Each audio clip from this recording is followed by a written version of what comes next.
হে মুমিনগণ, ও হে মুমিনগণ, তোমরা রাঈনা বলো না, বরং উনজুর না বলো, অর্থাৎ আমাদের প্রতি লক্ষ্য করুন, এই কথা বলো। আর শুনে রেখো, কাফিরদের জন্য রয়েছে যন্ত্রণাদায়ক শাস্তি। কিতাবীদের মধ্যে যারা কাফের তারা এবং মুশরিকরা এটা চায় না যে তোমাদের প্রভুর নিকট হতে কোনো কল্যাণ তোমাদের উপর অবতীর্ণ হোক, অথচ আল্লাহ যাকে ইচ্ছা স্বীয় রহমত দ্বারা মনোনীত করেন এবং আল্লাহ মহা অনুগ্রহশীল। কোনো আয়াত রহিত বা বিস্তৃত হতে দিলে তদপেক্ষা উত্তম বা অনুরূপ আয়াত আনয়ন করি। আপনি কি জানেন না যে আল্লাহ সর্ববিষয়ে সর্বশক্তিমান? আপনি কি জানেন না আসমান ও জমিনের রাজত্ব একমাত্র আল্লাহরই, এবং আল্লাহ ছাড়া তোমাদের কোনো অভিভাবক নেই, কোনো সাহায্যকারীও নেই।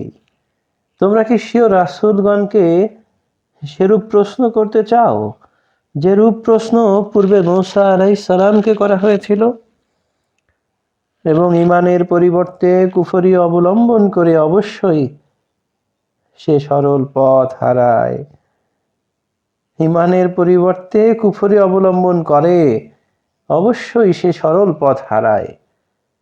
তাদের কাছে সত্য প্রকাশ পাওয়ার পরও কিতাবীরা অনেকেই তোমাদের ঈমান আনার পর ঈর্ষামূলক পুনরায় তোমাদেরকে কুফরি রূপে ফিরে পাবার আকাঙ্ক্ষা করে। তোমরা ক্ষমা করো ও উপেক্ষা করো যতক্ষণ না আল্লাহ কোনো নির্দেশ দেন। নিশ্চয়ই আল্লাহ সর্ববিষয়ে সর্বশক্তিমান। আর তোমরা নামাজকে যথাযথভাবে কায়েম করো ও যাকাত দাও, দান করো। তোমরা উত্তম কাজের যা কিছু পূর্বে পাঠাবে নিজের জন্য আল্লাহর কাছে তা পাবে। তোমরা যা করো নিশ্চয়ই আল্লাহ তা দেখেন। যদি তোমরা সত্যবাদী হও তবে প্রমাণ পেশ করো। হ্যাঁ, যে আল্লাহর নিকট আত্মসমর্পণ করে এবং সৎকর্মপরায়ণ হয় তার প্রতিফল তার প্রভুর নিকট রয়েছে এবং তাদের কোনো ভয় নেই, তারা দুঃখিত হবে না। ইহুদিরা বলে খ্রিস্টানদের কোনো ভিত্তি নেই, এবং খ্রিস্টানরা বলে ইহুদিদের কোনো ভিত্তি নেই, অথচ তারা কিতাব পাঠ করে। এভাবে যারা কিছুই জানে না তারাও অনুরূপ কথা বলে। সুতরাং যে বিষয়ে তাদের মতভেদ আছে, কিয়ামতের দিনে আল্লাহ তার মীমাংসা করবেন। তার চেয়ে বড় জালিম আর কে? যে আল্লাহর মসজিদ সমূহে তার নাম স্মরণ করতে বাধা প্রদান করে ও তার বিনাশের প্রয়াসী হয়। ভীতিপূর্ণ হৃদয় না নিয়ে তাদের মসজিদে প্রবেশ করা সঙ্গত ছিল না। তাদের জন্য দুনিয়াতে লাঞ্ছনা ভোগ ও আখিরাতে তাদের জন্য মহা শাস্তি রয়েছে। পূর্ব ও পশ্চিম সব দিকই আল্লাহর, সুতরাং যেদিকেই মুখ ফিরাও সেদিকেই আল্লাহর দিক।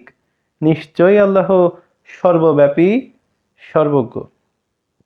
এবং তারা বলে আল্লাহ সন্তান গ্রহণ করেছেন। তিনি আল্লাহ অতি পবিত্র, বরং আকাশমণ্ডলী ও পৃথিবীর সবকিছুই তার এবং সবকিছুই তার একান্ত অনুগত।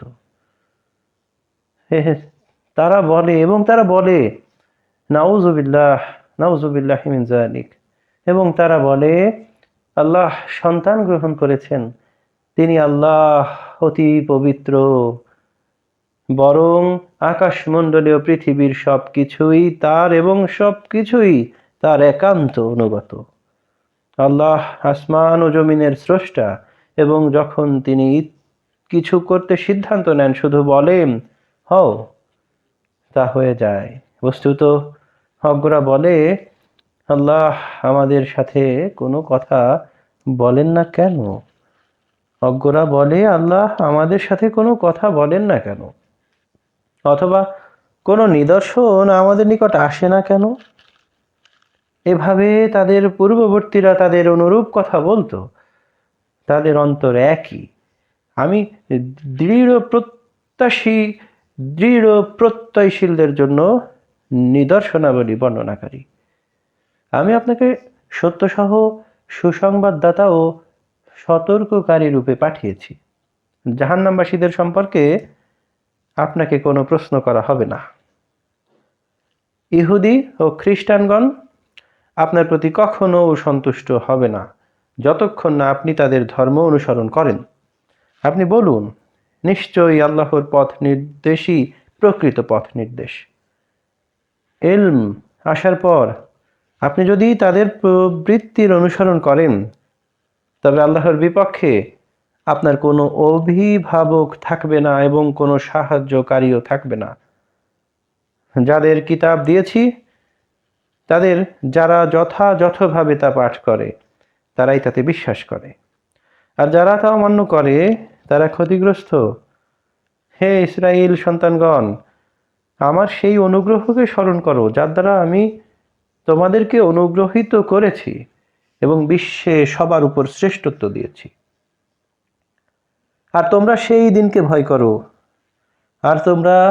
দিনকে ভয় করো যেদিন কেউ কারো কোনো উপকারে আসবে না, কারো কাছ থেকে কোনো ক্ষতিপূরণ গৃহীত হবে না এবং কোনো সুপারিশ লাভজনক হবে না এবং তারা কোনো সাহায্যও পাবে না।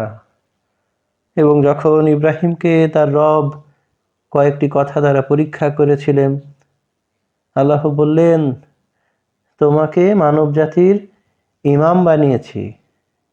তিনি বলেন, আমার সন্তান হতেও? আল্লাহ বললেন, আমার অঙ্গীকার জালিমগণ লাভ করবে না। এবং সে সময়কে স্মরণ করো যখন কাবাগৃহকে তীর্থক্ষেত্র ও শান্তির স্থল করেছিলাম এবং বলেছিলাম, তোমরা মাকামে ইব্রাহিমকে নামাজের স্থান রূপে গ্রহণ করো। আর যখন ইব্রাহিম ও ইসমাইলকে তাওয়াফকারী, ইত্তেকাফকারী, রুকু ও সিজদাকারীদের জন্য আমার গৃহকে পবিত্র রাখতে আদেশ দিয়েছিলাম।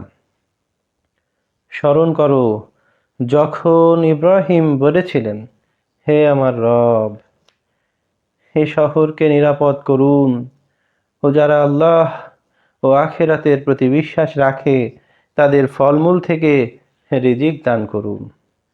আল্লাহ বললেন, যে কেউ কুফরি করবে তাকেও কিছুকালের জন্য সামগ্রী ভোগ করতে দিব, অতঃপর তাকে জাহান্নামে শাস্তি ভোগ করতে বাধ্য করব, আর উহা কতই না নিকৃষ্ট।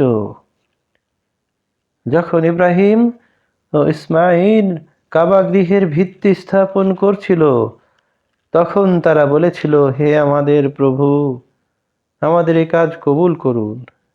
নিশ্চয়ই আপনি সর্বশ্রোতা ও বিজ্ঞ। হে আমাদের রব, আমাদের উভয়কে আপনার অনুগত করুন এবং এই আমাদের বংশধর থেকে আপনার এক অনুগত উম্মত করুন। আর আমাদের ইবাদতের নিয়মাবলী দেখিয়ে দিন ও আমাদের প্রতি ক্ষমাশীল হন। নিশ্চয়ই আপনি ক্ষমাশীল ও দয়ালু। যখন ইব্রাহিম ও ইসমাইল কাবা গৃহের ভিত্তি স্থাপন করছিল, তখন তারা বলেছিল, হে আমাদের প্রভু, আমাদের এই কাজ কবুল করো। নিশ্চয়ই আপনি সর্বশ্রোতা অভিজ্ঞ। হে আমাদের রব, আমাদের উভয়কে আপনার অনুগত করুন এবং আমাদের বংশধর থেকে আপনার এক অনুগত উম্মত করুন। আর আমাদের ইবাদতের নিয়মাবলী দেখিয়ে দিন ও আমাদের প্রতি ক্ষমাশীল হন। নিশ্চয়ই আপনি ক্ষমাশীল দয়ালু।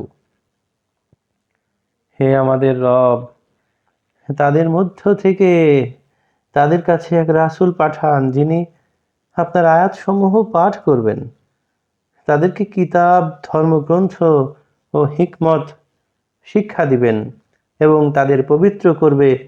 আপনি পরাক্রমশালী, প্রজ্ঞাময়।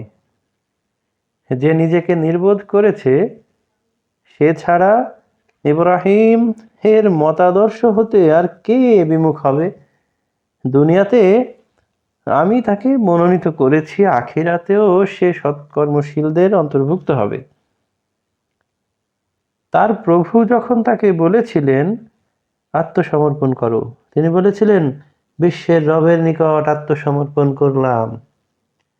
এ সম্পর্কে ইব্রাহিম এবং ইয়াকুব স্বীয় পুত্রদের উপদেশ দিয়েছেন, হে পুত্রগণ, আল্লাহ তোমাদের জন্য এদিনকে মনোনীত করেছেন, সুতরাং মুসলমান না হয়ে তোমরা মরো না। তোমরা কি উপস্থিত ছিলে ইয়াকুব এর মৃত্যুকালে? সে পুত্রদের যখন বলেছিল, আমার পরে তোমরা কিসের ইবাদত করবে? তারা তখন বলেছিল, আমরা আপনার এক ইলাহ ও আপনার পূর্বপুরুষ ইব্রাহিম, ইসমাইল ও ইসহাকের ইলাহরই ইবাদত করব। তিনি একমাত্র ইলাহ এবং আমরা তারই কাছে আত্মসমর্পণকারী।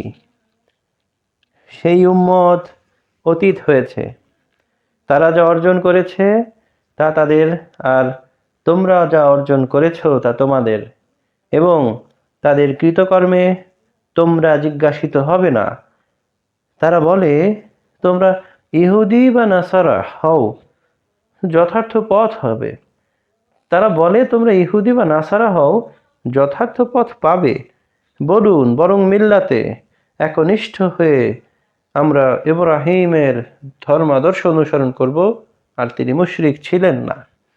তোমরা বলো, আমরা আল্লাহ হতে ঈমান এনেছি এবং যা আমাদের প্রতি এবং ইব্রাহিম, ইসমাইল, ইসহাক ও ইয়াকুব ও তার বংশাবলীর উপর যা অবতীর্ণ হয়েছে, এবং মূসা ও ঈসাকে এবং অন্যান্য নবীদের প্রতি তাদের রবের পক্ষ থেকে যা দেওয়া হয়েছে, আমরা তাদের মধ্যে কোনো পার্থক্য করি না এবং আমরা তার কাছে আত্মসমর্পণকারী। তোমরা যাতে ঈমান এনেছো তারা যদি সেরূপ ঈমান আনতো, তবে নিশ্চয়ই তারা সৎপথ পেত। আর যদি তারা মুখ ফিরিয়ে নেয়, তবে তারা নিশ্চয়ই বিরুদ্ধ ভাবাপন্ন, এবং তাদের বিরুদ্ধে তোমাদের জন্য আল্লাহই যথেষ্ট। তিনি সর্বশ্রোতা, সর্বজ্ঞ। আমরা গ্রহণ করলাম আল্লাহর রঙে আল্লাহর চেয়ে কে বেশি সুন্দর? আমরা তারই ইবাদতকারী। বলুন, আমাদের ও তোমাদের রব আল্লাহ সম্পর্কে কি বিতর্ক করতে চাও? আমাদের কর্মফল আমরা পাবো, তোমাদের কর্মফল তোমরা পাবে, এবং আমরা তার প্রতি অকপট। তোমরা কি এরূপ বলো যে ইব্রাহিম, ইসমাইল, ইসহাক, ইয়াকুব আলাইহিস সালাম ও তার বংশধরগণ ইহুদি কিংবা খ্রিস্টান ছিল? বলুন, তোমরা কি বেশি জানো না আল্লাহ? তার চেয়ে বড় জালিম আর কে, যার নিকট আল্লাহর থেকে যে সাক্ষ্য আছে তা যে গোপন করে? তোমরা যা করো আল্লাহ তা জানেন। এই উম্মত অতীত হয়েছে, তাদের জন্য তাদের কৃতকর্ম এবং তোমাদের জন্য তোমাদের কৃতকর্ম, আর তাদের কৃতকর্ম সম্বন্ধে তোমাদেরকে জিজ্ঞাসা করা হবে না।